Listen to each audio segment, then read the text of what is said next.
দয়ালু।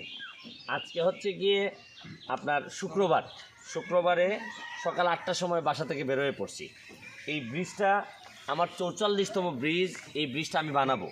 এটা গত 5 বছর আগে প্রথম আমি ব্রিজটা বানাইছিলাম, কাঠের ব্রিজ বানাইছিলাম, নিচে বল্লি দিয়ে কাঠের ব্রিজ বানাইছিলাম। এর ভিতরে এই ব্রিজটা ভাঙার পর আবার 2বার সংস্কার করা হয়েছে। গ্রামবাসীও মিলে এই ব্রিজটাতে বিভিন্ন কাজ করছেন, হেল্প করে এই ব্রিজটা এখন পর্যন্ত দাঁড়ায় রয়েছে।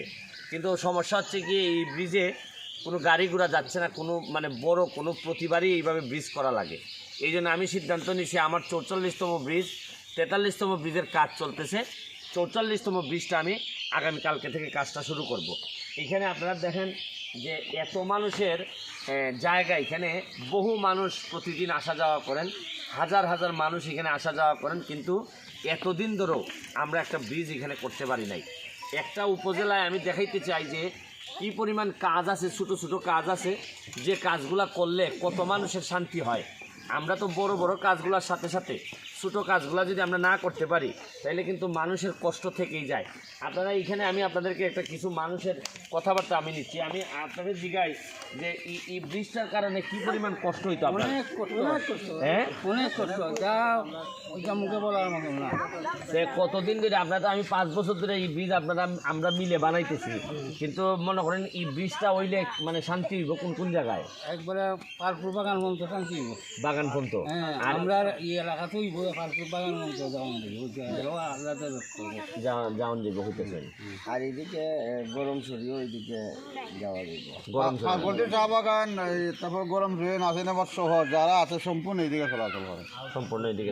বন্যা আসলে পরে আমরা ওই এটা নিয়ে যায়, তখন আমরা যার বাড়িতে বসে থাকি। আচ্ছা, আমি আপনারা একটা জিনিস জিজ্ঞেস করি যে এই সোনারগাঁতে আপনার উপজেলায় মনে করেন যে সবার তো একটা ধারণা আছে বিভিন্ন এলাকা সম্পর্কে, কয়টা ব্রিজ ওইলে পরে মোটামুটি কিছু মানুষের শান্তি হইব? ধরেন সব তো আর করা সম্ভব না। কিছু ধরেন আমি পর্যন্ত আজকে আমার 44তম ব্রিজের এখানে কাজ শুরু হইব, আর কয়টা ব্রিজ করলে মনে করেন জানে বাঁচবো? সোনারঘাটের পূর্বে না, সব মিলাইয়া সোনারঘাট মনে করেন এখানে আছে, শানকলা আছে, আমাদের রানীগাঁও আছে, সব মিলাইয়া খতলা ব্রিজ করলে পরে 100 মতন, 100-র উপরেও 100 হইলে হবে। এখন চিন্তা করে দেখেন, 100 ব্রিজ বানাইতে গেলে সব মিলাই আমার 9 কোটি টাকা লাগবে। আসসালামু আলাইকুম। হ্যাঁ, ভালো আছেন? 9 কোটি টাকা কিন্তু আমাদের জন্য কিন্তু 9 কোটি কিন্তু বড় জিনিস না। আমরা কিন্তু দেখা যাইতেছে কি, দেখুন হাজার হাজার কোটি টাকা দুর্নীতি হইতেছে, কিন্তু আমরা এই 9 কোটি টাকা দিয়া একটা উপজেলায় এই সারা মোটামুটি মনে করেন 50 বছরের জন্য সমস্যা কমাই দিতে পারতাম।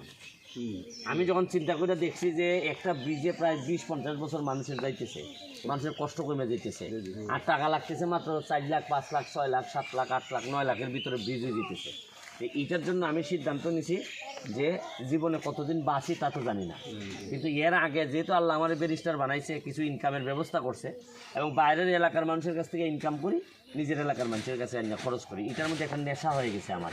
আপনার জানা আছে 5 বছর আগে এখানে বৃষ্টির সময় আমি এই কইলা পিলার কাটছিলাম, আমার মনে আছে। তো যাই হোক, আপনার লেগে দোয়া রইল। আর বাচ্চাদেরকে পড়াশোনা করাইতে, এটা তো আমার একটা সবসময় কথা যে খালি ব্রিজ বানাইলে তার উন্নতি হইতো না। নিজের ছেলে মেয়ে যদি আপনারা বড় করতে না পারেন, তাহলে কিন্তু কোনো লাভ হইতো না।